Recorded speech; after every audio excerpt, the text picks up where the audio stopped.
Hello everyone, इस video में हम class third reading compare numeracy की वर्कशीट नंबर 16 देखेंगे। डेट है इसकी 4 फरवरी 2022, वीक चल रहा है 3 और थीम है वर्कशीट की मनी। आइए देखते हैं वर्कशीट का विषय है आओ अपनी मुद्रा पहचाने। देखते हैं आज की वर्कशीट के माध्यम से हमें क्या नया सीखने को मिलता है। संदीप 7 साल का बच्चा है, उसे अलग अलग चीजें इकट्ठा करना और उनको देखना अच्छा लगता है। वह उन चीजों से संबंधित बहुत सारे सवाल अपने मम्मी पापा से पूछता है। उसके मम्मी पापा भी घर में जब भी कोई नई चीज लाते हैं तो उसे अवश्य दिखाते हैं। आज जब उसकी मम्मी बाजार से आई तो उन्होंने उसे 20 रुपए का नया सिक्का दिखाया। वह 20 रुपए के सिक्के को गौर से देखने लगा और उसने देखा कि सिक्के पर शब्दों में भी 20 लिखा था। क्या आपने 20 रुपए का सिक्का देखा है? तो आप आंसर लिखेंगे हाँ, ठीक है। या आपने नहीं देखा तो नहीं भी लिख सकते हैं, वैसे आप सभी ने देखा ही होगा आई होप। तो देखिए सिक्के पर शब्दों में 20 किस तरह से लिखा होता है, क्या आप नीचे लिखकर दिखाएंगे? क्या आप इसमें आप अपने बड़ों की मदद भी ले सकते हैं।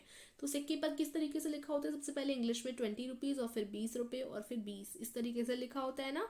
तो आप यहाँ ये लिख देंगे आंसर में, ठीक है। क्या सभी नोटों में भी संख्या इसी तरह से लिखी होती है? आइए साथ में 100 रुपए का जो नोट दिया गया है उसे देखते हैं और यह लिखते हैं कि नोट पर 100 किस तरीके से लिखा गया है।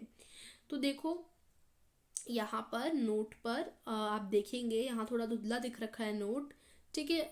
यहाँ पर वैसे तो ढंग से दिखाई नहीं दे रहा लेकिन इस तरीके से लिखा होता है। देखिए 100 रुपीज 100 रुपए और फिर 100 ऐसे बना होता है नंबर्स में, ठीक है। तो अब आगे देखिए सभी तरह के नोटों पर दोनों तरीकों से शब्दों में एवं अंकों में कीमत को लिखा जाता है। अगर 50 और 200 के नोट पर शब्दों में संख्या लिखी होगी तो वह किस तरीके से लिखी होगी, नीचे लिखकर दिखाइए। तो देखो 50 का नोट तो इसे लिखा होगा 50 का नोट, ठीक है। 50 इस तरीके से लिखा होगा शब्दों में संख्या, ठीक है। ऐसे ही देखो 200 का नोट, 200 के नोट पर शब्दों में कैसे लिखा होगा? 200 इस तरीके से लिखा होगा 200, ठीक है। फिर आगे चलते हैं, इनको मैं थोड़ा ना बड़ा कर देती हूँ जिससे आपको देखने में आसानी रहे, ठीक है। यहाँ का नोट मत लिखिएगा, ओनली 50 लिखिएगा। ऐसे इसको भी मैं थोड़ा जूम कर देती हूँ, ठीक है। तो ये आप आंसर में लिख लेंगे। फिर आगे चलते हैं, अगर नीचे दी गई संख्याओं के नोट होते तो उनमें संख्या किस तरीके से लिखी होती, क्या आप लिखकर दिखाएंगे? तो जैसे 250 तो इसमें लिखा होता 250 रुपए।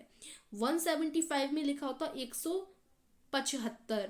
900 में लिखा होता 900, शब्दों में आपको लिखना है, ठीक है। ये क्या है 380, 380, 825, 825 इस तरीके से ये शब्दों में लिखा होता। संदीप ने अपनी मम्मी से 10 रुपए का नोट मांगा और उसने देखा कि नोट पर 10 की संख्या को शब्दों में अलग अलग भाषाओं में लिखा हुआ है। आप भी 10 रुपए का नोट लीजिए और उसे ध्यान से देखिए। आपको क्या लगता है नोट पर 10 कितनी भाषाओं में लिखा हुआ है? देखो 10 इसका आंसर आप लिखेंगे। 10 रुपए के नोट पर 15 भाषाओं में 10 लिखा होता है, ठीक है। आप भी अपने घर पे 10 का नोट लीजिए, अपने घर पर आपके में होगा है ना। 10 रुपए का नोट आप लेंगे और उसे गौर से देखेंगे कि उस पर किस भाषाओं में लिखा हुआ है, ठीक है 10। फिर दूसरा प्रश्न है, क्या आप कुछ भाषाओं के नाम बता सकते हैं? तो देखो किन किन में लिखा होता है, असमी, बंगाली, गुजराती, कन्नड़, कश्मीरी, कोकड़ी। यहाँ पर ओनली भाषाओं के नाम आपको बताने हैं, तो कोई भी भाषा आप यहाँ लिख सकते हैं। मलयालम, मराठी, नेपाली, उड़िया, पंजाबी, संस्कृति, ठीक है, संस्कृत, तमिल, तेलुगु और उर्दू, ठीक है।